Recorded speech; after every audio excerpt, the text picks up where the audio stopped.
संख्येला 19 ने भागल्यास भाकर 19 येतो व बाकी 17 होते, ती संख्या कोणती? संख्येला 19 ने भागल्यास प्रथम आपण समजून घ्या. तर भाग्याला 19 बरोबर भाकर किती येतो? 19. तर बाकी किती उरते सांगा? 17. तर अधिक 17 या ठिकाणी लिहायचंय. भागीला 19 तर काय होईल? गुणिले 19. आता 19 गुणिले 19 म्हणजे किती? 361. यांची बेरीज करायची सांगा. 7 आणि 1 8 आणि 1 आणि 36 किती? 37. तर याचं उत्तर किती आलं सांगा? 378. चला फटाफट आपल्याला पुढचा गणित समजून घ्यायचंय. क्लासमध्ये एकदम व्यवस्थित घेतलं जातं, पण हे जे 6 जो टाइम आहे तर हा फटाफटच आहे, म्हणजे रॅपिड फायर असतो त्या पद्धतीने आपल्याला समजून घ्यायचंय. की एका संख्येला 23 ने भागल्यास भाकर 15 येतो, बाकी 7 होते, तर ती संख्या कोणती? एका संख्येला 23 ने भागल्यास म्हणजे काय? 1/23 आणि भाकर किती येतो? 15. तर बाकी किती? 7. म्हणजे बाकी 7 म्हणजे काय? अधिक 7. उरले 7 म्हणजे काय? अधिक 7. शिल्लक 7 म्हणजे काय? अधिक 7. याला बाकी 7 असे म्हणतात, म्हणून अधिक 7 इथं लिहायचे. भाग्याला 23 येतं काय होईल? गुणिले 23. तर सांगा 15 त्रिक 45, 45 5 4 15 2 30 आणि 30 4 किती? 34. तर मग आता या ठिकाणी करा बेरीज. 345 आणि 7 किती होईल? 352. तर याचं उत्तर किती आलं सांगा? 352. चला पुढचा प्रश्न बघूया.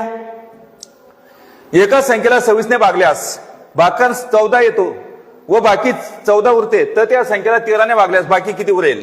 तर आता याच्यामध्ये काय? पुन्हा त्या संख्येला 13 ने भागायचं. अगोदरचे जे गणित सोडवलं त्या पद्धतीने सोडवावं लागतात, परंतु या अशा गणितामध्ये काय करायचं? इथं बाकी किती? 14 आणि पुन्हा काय करायचं? 13 ने भागायचं. म्हणजे याचा अर्थ काय? बाकीला तुम्हाला पुन्हा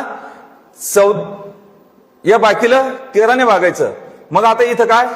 इथं 14 भागीला 13 करायचं. मग तुम्हाला माहिती 13 1 13. इथं काय? 14 वरून 13 गेला, बाकी किती राहते? 1 राहते. ही एक पद्धत झाली. आणि डायरेक्ट तुम्ही काय करू शकता? 14 वजा 13 असं करू शकता. 14 मधून 13 गेला किती? 1. ही झाली एक पद्धत.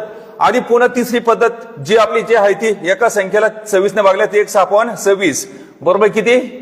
भागात 14 येतो आणि त्याच्यानंतर बाकी किती उरतात? अधिक 14. हे मांडावं लागेल तुम्हाला.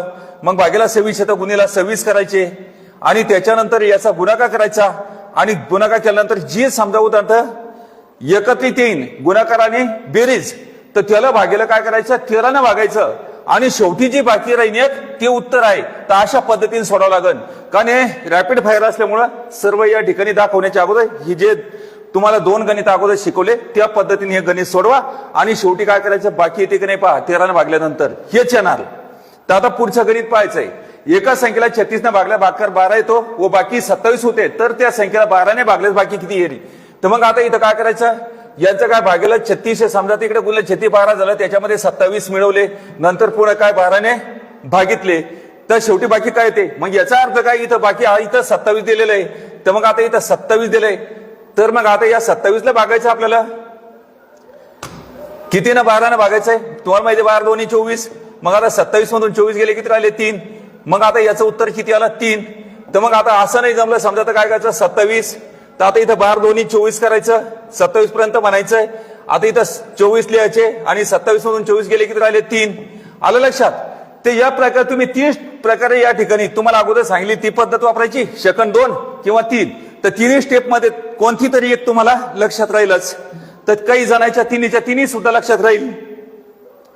आता त्याच्यानंतर एका संख्येला 58 ने भागल्यास भाकर 28 येतो व बाकी 16 उरते, तर त्या संख्येला 14 ने भागल्यास किती उत्तर येईल? विद्यार्थी मित्रांनो, याचं उत्तर फटकन काय करायचं? आपण 5 सेकंदाच्या आतमध्ये कमेंट बॉक्स मध्ये लिहायचंय. चला ठीक आहे, काही हरकत नाही. आता इथं काय? 16 वजा किती? 14. 16 मधून 14 गेले किती राहिले? 2. तर या ठिकाणी उत्तर 2 आहे.